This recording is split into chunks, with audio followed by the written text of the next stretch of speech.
Good morning everyone, good afternoon everyone.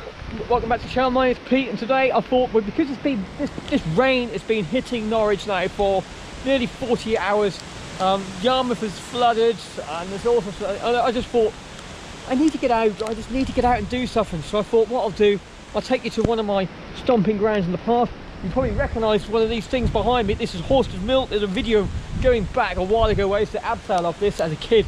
So I come over, I thought I'd bring you back and just show you around the area, set up a hammock and just I'll set up a tarp and just have a little bite to eat just for lunch.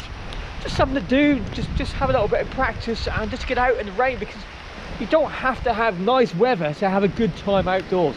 Sometimes, like today, I'm really excited that I'm actually out in the rain, so I'm going to bring you along. Let's see what we've actually got.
very much.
that's it. Let's go home.